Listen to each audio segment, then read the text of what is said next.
Hello, everyone, and welcome to Sausalito Books by the Bay. I'm Cheryl Pop, and we are delighted to be hosting this event today. Thank you so much to all of you for joining us. We are going to be featuring local author Elizabeth Shreeve. I'm delighted to welcome her this morning. She has written, this is her seventh book. She's quite an accomplished author. The book we're going to be hearing about today is Out of the Blue: How Animals Evolved from Prehistoric Seas. And yes, it is a children's book, but grades 1 through 4. But believe me, there is information in this book that I did not know. So it's her first nonfiction book, and she's going to share some of her previous work a little bit later on, but we're going to really focus on this right now. We're so honored that she's with us today, sharing this book that not only is there a book, but she's done lesson plans, a video. You're going to get to see some of that. Elizabeth grew up in a family of writers and scientists on the Atlantic coastline. And I don't know if you've ever heard of Stephen Gould or E.O. Wilson. They're very well-known scientists and luminaries. She studied with them in college. So how cool is that? And they very much inspired her lifelong love of the natural world. Elizabeth loves hiking. She loves digging in her garden, cooking jam, and obviously writing books like this one, books that encourage children to celebrate the origins of life on Earth. And she has a lot of help from her assistant, Hector the dog, whom you're also going to meet. So to make our virtual remote event even more compelling, I wish you could be where I wish we could all be in person, and hopefully that will happen soon. But Elizabeth has done a great video that she's going to share with everyone. It talks about her book, her research, and her writing. But first, let's please welcome Elizabeth. And before we start, I will say there will be an opportunity at the end for you to raise your hand and to ask questions. We can even pop you up on the video screen. And you can also, if you don't want to be seen, you can just submit a question at the Q&A at the end, at the very bottom of your screen there. I'll be checking those as we come to an end. So thanks again for joining us, everyone, and welcome, Elizabeth. I'm going to pass the baton to you. Great. Thank you. Can you hear me okay? Can you hear me okay, Cheryl? I think, Great. yes, All I right, think wonderful. so. Yeah, I think we're good. Good to go. Great, great. Hi, everyone. First of all, I want to thank Cheryl for hosting this at Sausalito Books by the Bay. There could be no better bookstore because they're on the bay. And this is a story about the history of how animals emerged from the sea and onto land. So I want to say hi to family and friends that are joining, and to my writing pals, and to my friends from the Erin Murphy Literary Agency that are joining. And hi, Maria. I probably should stop looking at the chat. And I want to just say that the idea from this book came from Kirsten Hall, head of the Catbird Agency, who read an article and came up with this idea about a book called Out of the Blue, about how animals emerged from ocean onto land. And my agent, Joan Paquette, sent me a note because I had already a couple books about evolution that were under contract that are going to come out later. And she said, can you rustle something up about this topic? And I said, well, Joan, that's the history of life on Earth. And she said, yeah, just rustle something up, about 1,000 words. And so I got really busy rustling because that's a big topic. And I did a lot of research. And I really want to thank some of the scientists at California Academy of Sciences who I kind of fled there looking for help, and they were so great, especially Rich Moy, who you'll see in the video. And also we have a special attendee today, one of the scientists featured in the film, Dr. Petra Searwald from the Field Museum in Chicago is with us today. Hi, Petra. And she helped me understand the history of myriapods, which are centipedes and millipedes, the first animals onto land, and got me in touch with all the experts. Hi, Petra. And has been great about helping me create teaching videos that are underway, and we'll see one of them today. And I want to also thank Dr. Neil Shubin from University of Chicago, who's been helping with the videos as well, and is doing amazing work about tetrapods and discoveries all over the world. And I've gotten some great help from my friend Jason Jones, my video friend. Hi, JJ, you're there. I've become kind of a video fiend, video making fiend. It turns out to be super fun. So with that, I think what we'll do is we'll run the video, and this is the premiere, the official world premiere of this teaching video with a little bit of Sausalito Books by the Bay intro, because we know if we could be together in person, we would be at this beautiful bookstore. It's a really a lovely place. And I thought it would be nice to share a little bit of that ambiance with everybody. And then we'll watch the video and then look forward to questions and discussion. So with that, we will start the video.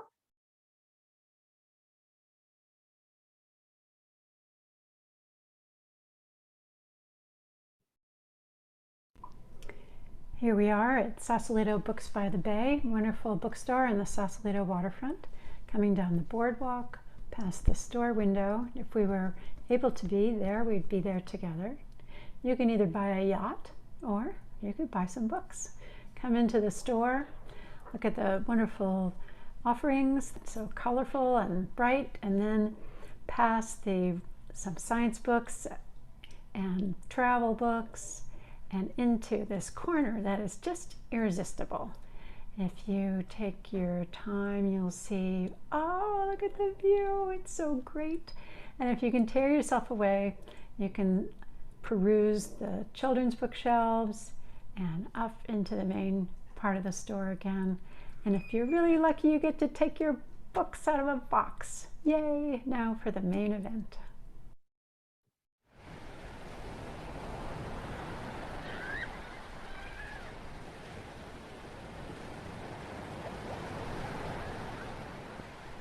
Out of the Blue, How Animals Evolved from Prehistoric Seas. Hi, I'm Elizabeth, this is Hector, and we have a question for you. Which two of these animals are the closest relatives? Two have rubbery fins and ocean homes. They seem like close cousins, but they're not. How can that be? This question took me on a journey to understand how all types of animals originally came out of the ocean. Yes, even poodles, Hector. It's a big question, a huge question. It's a question that I explore in this nonfiction book for kids, Out of the Blue. Let's see how that book came together. To get started, I read lots of books and articles, watched tons of videos. I made charts and sketches, trying to put information into order. I even bought a big poster of the geologic timescale, but Hector took a bite out of it. Hector, you're a time-eating dog.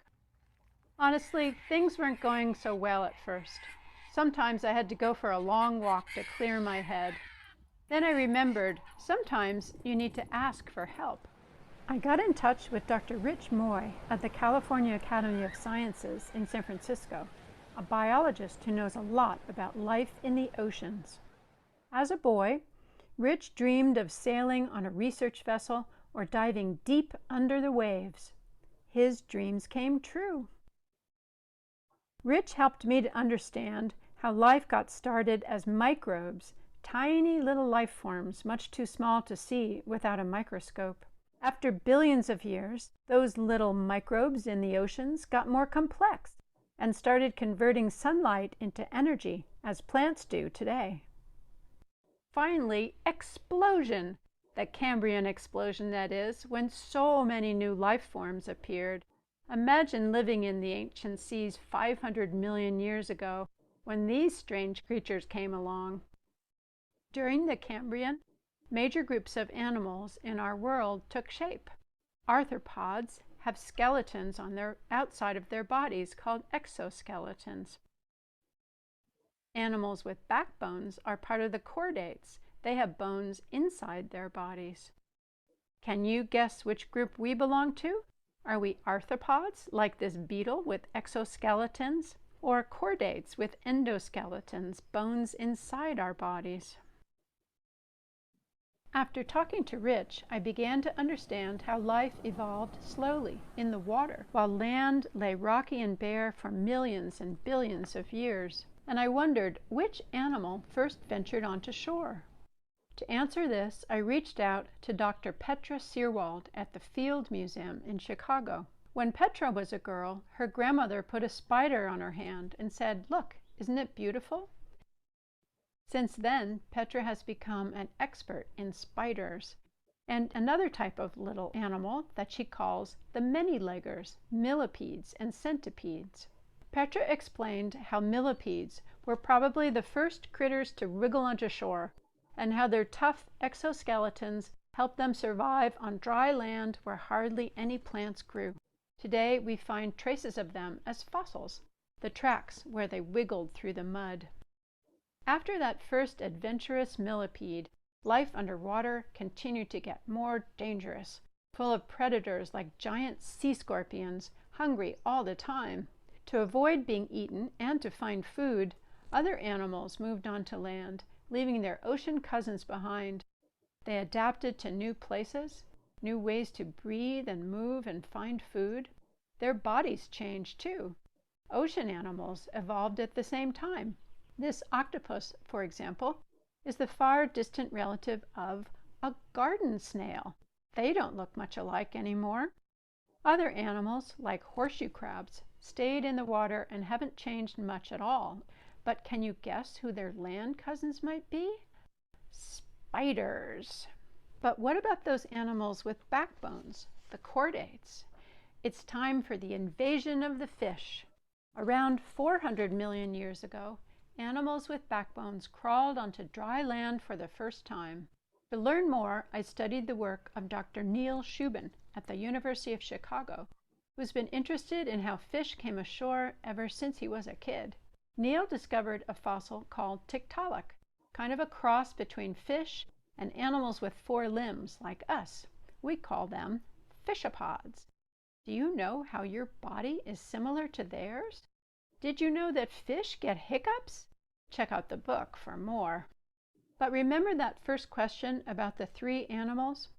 Well, after fishopods, life on land got busy. Reptiles, giant insects, dinosaurs, flowering plants.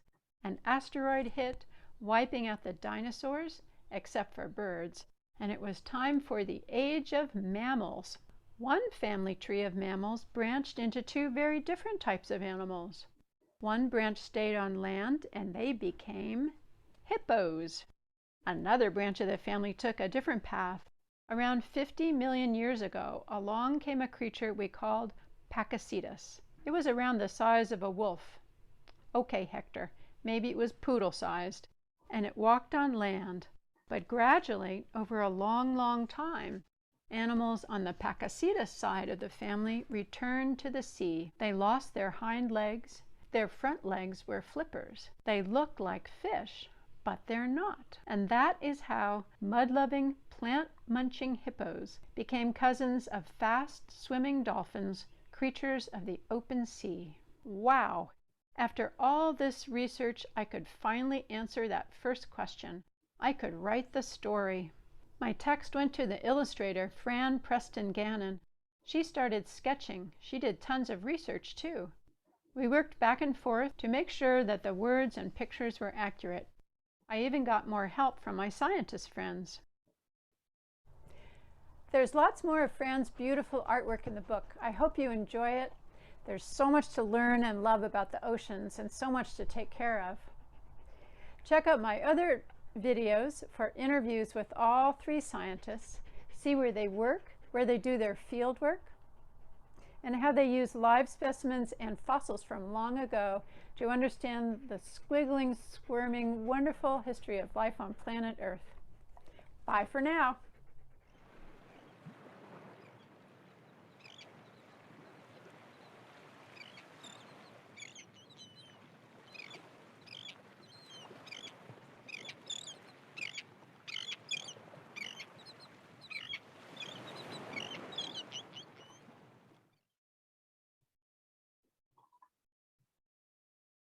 Okay. So great. So absolutely great, Elizabeth. Really, really wonderful.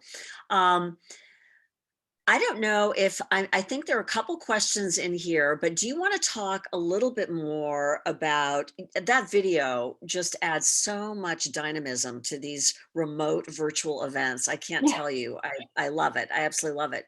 Um, but can you talk to us a little bit about the process of making the video, why it was so important?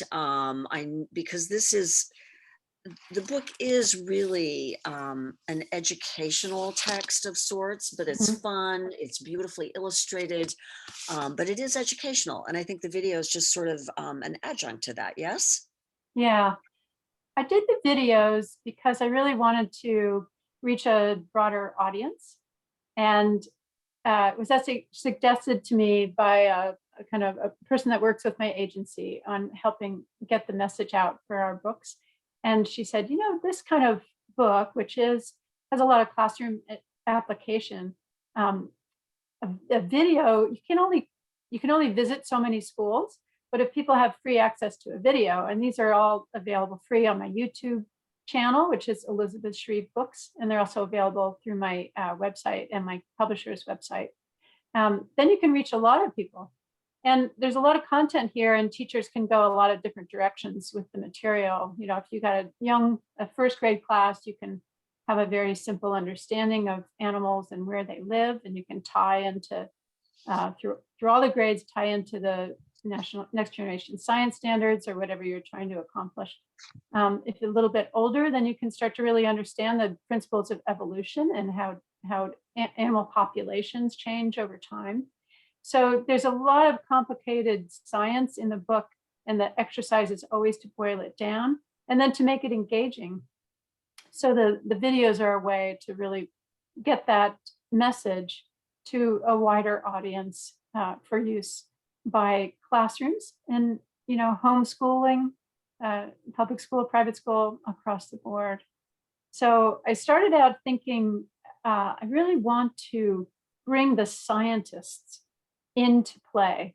So I actually started out interviewing the scientists. I interviewed Petra and Dr. Rich Moy at Cal Academy, and then Dr. Neil Shubin, because those kind of represent three important phases in the history of life. The early life in the oceans, which Rich could help me understand. And then first animals onto land, which Petra helped me understand. And then the first chordates or vertebrate animals onto land. And then, and those videos, the interviews were about an hour each, and I have edited them down to painfully to about 4 minutes each. So the next video that I'm working on now will feature those interviews with a lot more content about what the scientists do. So a lot of the process, somebody has a question about, did I make the videos myself? And I have been on such a steep learning curve with video making. It's just been terrific. I do have a kind of coach teacher who's a video making expert and a former music teacher for elementary school students. So he really understands that connection as Jason Jones. And JJ's been coaching me and helping me. I don't think I could have done it without him. But I had some days of tearing my hair out trying to, learn video editing program. But a lot of it is just collecting content and getting permission to use content. That's a big deal. But I've worked for 35 years in the design business. I work at SWA, which is a firm in Sausalito, and so I have a lot of experience putting together presentations. So I have a pretty good sense of how you communicate visual information. They're tremendous resources. I mean, the book is great. The videos make it even better. And I'm telling you, there's so much information. You talk about this being for different levels of school children. There's scientific information in here I didn't know. Oh Endoskeletons, yeah, exoskeletons. I mean, and that we had so many features in common with fish. Who knew? yeah, I think we're all sort yeah. of chimpanzee, oriented. And Go actually, back, go back yes, farther, I go back know, farther. I know. No, it's a fascinating book. I'm buying it for every kid I know. I mean, Yay, nieces and yay. nephews, and it's such a tremendous, tremendous resource. So another question from Alex Giardino, who's another author who's joined us. She would like to know what your experience is working with the illustration process as well, and how complex it is to convey so much in the artwork. Yeah. Well, especially in this book, because it is such a technical book. So I wrote the text, and my agent and the illustrator's agent took the project to Bologna. It's a very unusual project because it was the idea conceived by these two agents, and they kind of enlisted a writer and an illustrator and put us together. So they took it to the Bologna Book Fair, which is a big book fair for children that happens usually every year. And Candlewick picked it up right away, which is a dream. Candlewick Press is just, they're so great. I love them, and they're wonderful. So so they just took my text and put it right into a PDF with Fran's sketches, which was kind of terrifying. And then for months we worked back and forth to make sure that her selection of the animals that she depicted was accurate for the geologic era that she was, we were talking about. And selecting it down. So there was those illustrations I showed of the process. You can see that some of them, there's a lot of red lines on there because there was a lot of revision to make the technical text fit the illustrations. And I was always trying to pare down the text, pare it down so that it was simple. It's very, very easy to go off on a tangent on any one of these animals. You could write a book about any one of these. You could take an ammonite, right, and write a book about ammonites, and that's just one, illustration. So it was a very iterative process. All of that goes through the publisher. So I talk to my editor. The editor talks to the art director. The art director talks to the illustrator. I have never talked to Fran directly, and I won't until my publisher says, okay, you guys can talk now. That's the way it works. Another question is about books that you're working on right now, other books that might be under contract, and did you put them aside to work on this one? And do you work on multiple books simultaneously? And then I would also like you to show people some of the other books you've written after you answer the Oh, okay. questions. Well, I have two other books under contract, and one has been announced, so I can talk about that one. It's with Norton Young Readers, which is a new imprint of W.W. Norton, which you probably heard about. They do a lot of great stuff for schools, and in general, they have a wonderful new imprint. And it's called The Upside Down Book of Sloths. And it's about sloths. It's about the evolution of sloths. So, and it has amazing illustrator. Steve Jenkins is signed up to illustrate that. So I'm very excited about that. Sloths are trending right now. Sloths are very much trending. We have. I know. I can't wait to have this. I can't wait to have this. It's crazy. Anyway, yeah. Go on. And in fact, when I am trying to, arranging school visits for Out of the Blue, the teachers say, I saw sloths on your website. I need to know about sloths. And my friend Lori Thompson from my agency made sure I wrote that book. So thank you, Lori. And then another book also with Norton that on another topic in evolution, but it's not announced yet. So I think I'm not supposed to talk about that. And then I have a number of books out on submission through my agent. Ranging from poetry, I love to write poetry, through to, evolution of different animals that fascinate me, bedtime stories. I have just a number of books that I'm working on. I work on usually one book at a time, but I'm always kind of like most writers, I'm always thinking about new topics and, reading the news, looking at, I subscribe to New Scientist, National Geographic, Nature, Atlas Obscura, Smithsonian. I'm always looking at topics. I realized that I needed to write nonfiction because my favorite part of the process was the research. And so, after I realized that, that's kind of was like, just going to do that. I love it. Are there any other questions out there? I was really hoping we'd have a lot of kids on the call, but which is why we do children's books at this time of the day on a weekend, so kids can join us. But I don't know who's a kid and who isn't in the attendee list. But if you'd like to be on screen, I can also give you video access, and you can ask a question live. You just need to raise your hand, and I'll make that happen. So another question is, was there any part of the research for Out of the Blue that was unverifiable? So you had to take it out of the story? Oh, that's a great question. Um, there was so much content to compress into this book that I don't remember feeling torn about taking anything out. I was looking for stuff to take out. I was like jettisoning stuff right and left to try to, and I think it was more a question of being nuanced about declaring dates. And that's something I think in science writing that is really important, because you want your book to last a long time. You don't want it to be just poof, it's gone. And the fossil record is constantly being uncovered and verified. So I would say it was a question of, when describing when something happened, of being a little bit general about it, like more than 400 million years rather than 418 million years, something like that. So it's a question of nuance. There is a little bit of debate about what was the first animal onto land.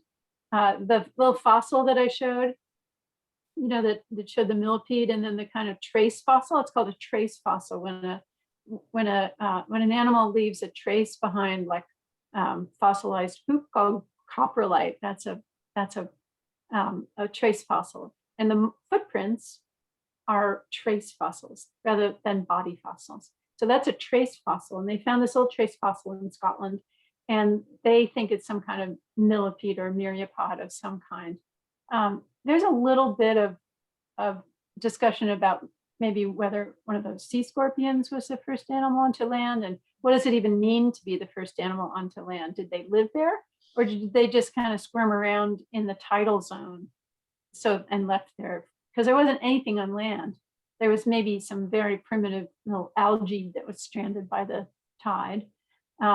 So were they land animals, or were they just hanging out at that edge where the wave zone? So there's a little bit of controversy there. So you'll see in the book, I think I said, instead of saying a millipede was the first animal on land, it says, what's that? An early pioneer. And somebody in my writing group said, just say it's the first one. And I couldn't, because, I don't know, maybe next year somebody's going to make this fabulous discovery. I hope so. And that'll be outdated. So I didn't want to be outdated. So I have a question. This is such a scientific children's book, and the science in itself is fantasy in some ways. I mean, to those who don't know it, it's better than fantasy. I know it's real. Life is stranger than fiction. Yeah, I mean, some of the things in this book, it's like, this could be a novel, but it's reality. It's science. How would you describe the difference, the creative process or the inspiration between writing a nonfiction book and a fiction book? Most children's books are fictional. Most are fantasy and fiction, but would you do another nonfiction book, or are you? I'm all in for nonfiction at this point, although I do love writing picture books, and still that are stories that are fiction that are made up. So the difference, well, I wrote fiction for years. I started writing around 2001. My mom died. And she was a great reader. We used to share books. And then like a year later, after really missing her, the book idea for this book actually came to me when I was reading to my kids, who were 6 and 9. My younger two kids were 6 and 9. And I've been writing fiction since then. And what I try to do is write nonfiction with elements of fiction so that it comes across as a story, right? Rather than just writing facts, which is some of the books maybe we grew up with, but were more factual. I try to find the story. And usually stories begin with a question. So I try to find the question. And if I can find the question, then I'm engaged. I'm interested. Like I want to know the answer to that question. And I can then use the tools of story making, a beginning, a middle, and an end to find the storyline. For example, with this book, so I didn't feel comfortable just saying this happened, this happened, this happened. I needed to find a structure. So that's how I came up with that idea of, which is this animal? Here's my hippo puppet. Hi, everybody, this is my hippo puppet. And I've got my shark puppet. Hi there. And I've got my dolphin puppet. Oh, hello there. So which two of these animals are the closest relatives? Like you'd think it would be these two, right? Or even the same color. But it's not. It's not. It's these two guys, right? This guy is related to this guy. So how can that be? So when that question just came to me as I was doing all this research, and so that formed a structure. That was my question. It was my story question. And I think when you work with kids, like doing writing practice with kids, if you can get them to ask a question, like, whatever it is, what do you wonder about? What are you curious about? Then they can write an answer. And really, that's what the story is. It's just an answer. And that makes it simpler. And it makes it more, not so scary. Yeah. But when you write a fiction story, you have to come up with the whole thing, right? It's like out of your head. Like that's hard. I think that's hard. But writing nonfiction is hard also. They're just hard and challenging and rewarding in different ways. So there are two other questions, Elizabeth, and they're both very similar, which I think is always interesting. Do you have any favorite creatures in the book? And the other question is, what was the most fascinating creature that you encountered, your favorite? And will it get its own book? Oh, great questions. Wow, must be some great thinkers on this. Well, let's see. One of the most fascinating eras of time is the Ediacaran, which is the last part of the Precambrian era, before the Cambrian explosion. And so you can see it. This is a fossil that my husband got me. It's a cast. It's not a real fossil, and it's called Charnia. So there was this time around 600 million years ago when life got complex, and they're just now finding new fossils for this era. The Burgess Shale in Canada, and they have this whole trove of new fossils in China that have been found. And these things were like spongy, and they were strange and squishy, and they lived at the bottom of the sea. There's nothing on land, of course. And they were probably filter feeders, because this was fixed. It looks like a fern, right? But it's fixed to the bottom of the sea. It doesn't photosynthesize. It was way too deep in the water. So how did it even live? And they all went extinct when the Cambrian flora and fauna took over. They all went extinct. So they're just found in the fossil record. So that was pretty fascinating. And my husband and Ken and I went over to Oxford, actually, because we saw this. We were on the East Coast visiting family, and we saw this exhibit that was called The Chronicles of Charnia. Like, how can you not go see that event if you grew up reading the Narnia books? Like, how could you not go see the Chronicles of Charnia? So we went over and had the opportunity to go to Oxford, which was pretty cool. So that was really great. And then, ammonites are really cool. We saw some great spiky ammonites. We got a wonderful tour of the collections at California Academy of Sciences recently, and there are these giant spiky ammonites. They're just so cool. They're amazing. And then I got to say that, Tiktaalik, that tetrapod coming out of the water, that is amazing that they could find that fossil and figure it out, that fish to tetrapod transition era. I don't have a favorite animal because I love them. I love them all. Okay. This is a question from someone who must know you a little bit. Is it true you wrote a book in high school that was nonfiction? Oh, I know who asked that. True confessions now, Elizabeth. It is true. So when my friend Carista and I were in high school together, I suspect that is that who asked that Yes, question? that's who asked the Yes. So we grew up together. We've known each other our whole lives. Our dads were scientists together. They worked together at Brookhaven Lab together. And we grew up, went to same college and everything. And our senior year, we did a book called the Carmen's River Story, a natural and human history. So we had this awesome biology teacher, Art Cooley, who helped to found EDF. And he inspired us to write this book about a local river on Long Island, on the South Shore of Long Island. And we got that river, we helped to get that river included under the New York State Wild and Scenic River System, which was pretty cool. And basically, I'm still doing the same thing that we were doing, when we were 18. Very, very cool. Very cool. So I have another writing related question. What authors, particularly children's authors, have inspired you? Were your favorites as a child? Oh, wow. Now that is a question. So I read a lot of fantasy. I was a big Wizard of Oz fan. My father had one of the early editions, like 22 volumes of the Oz book series, and they're really insane. They're kind of like they're insane.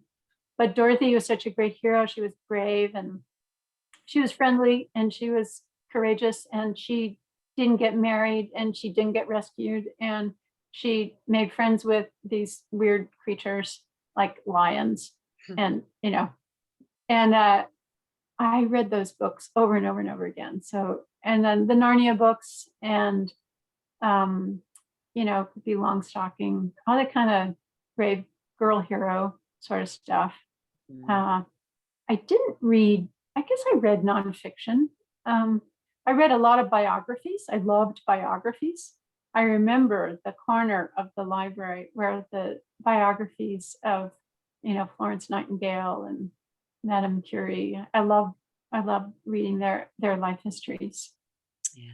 I think that children's books are they're what inspired me to become such an avid reader. We had a children's library where I grew up, and my mother took me there every week. And um, it's so important for young kids to read and to get exposed to things like Out of the Blue.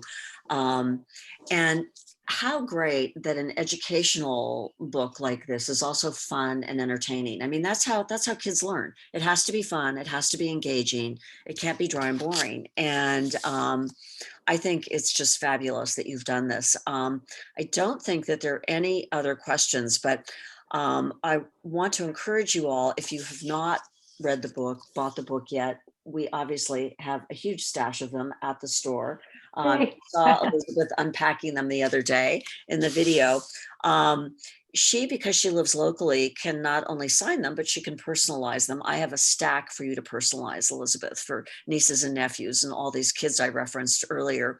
So I would encourage you to come by and get one. I want to let you know also that everyone who attended this, and if someone registered and they weren't able to attend, will get a recording of this. It goes onto YouTube, and I will send you a copy of this, and as well as information about getting the book from us. You can call us at the store, you can go to our website and order it, or you can just come by and visit us and see the store that you saw in the video early on if you haven't been by. So I want to thank everyone for joining us on a Saturday morning, and special thanks to Elizabeth. I'm just so delighted with everything you've written. I think we have almost all your books in our store. I'm pretty sure we do. And Great. we definitely have this one. So thank you. It's a gift. Really, these sorts of things are just gifts to all of us. And you put so much into this presentation with the video. And if there are teachers listening to this, I would absolutely encourage them to look at the lesson plans, the book, get the videos, or more videos to come, as Elizabeth mentioned. So And I just noticed in the participants that Dr. Rich Moy is with us. So I want to say hi to Rich. You'll learn more about his work with the next video, hopefully in a week, maybe 2 weeks. We'll have that available, and they are all going to be posted on my YouTube channel and website. And I hope that teachers, will reach out and use them, because that's the reason they're there. yeah, and I will, in the email, follow-up email I send everyone, in addition to the video link, you'll have all of Elizabeth's contact information for her website, so you can get there. I could put it in the chat right now, but you're all going to get an email from me. So thank you again. Any final words, Elizabeth, or? No, just thank you so much for hosting this, and thanks everybody who's been with us today. I didn't realize I could see who was there. It's probably a good idea, because I'd be waving the whole time. But my big brother's there, my sons are there, and my dear writing pals are there. So thank you so much for having this, and great. Go out and give a book to a kid. Yeah. It was an honor to host the launch of this book, Elizabeth. We're so glad. We love our local authors, and keep writing. Thank you, Great. everyone. Thank you so Thanks a much. lot. Thanks. Okay. Bye. Bye for now.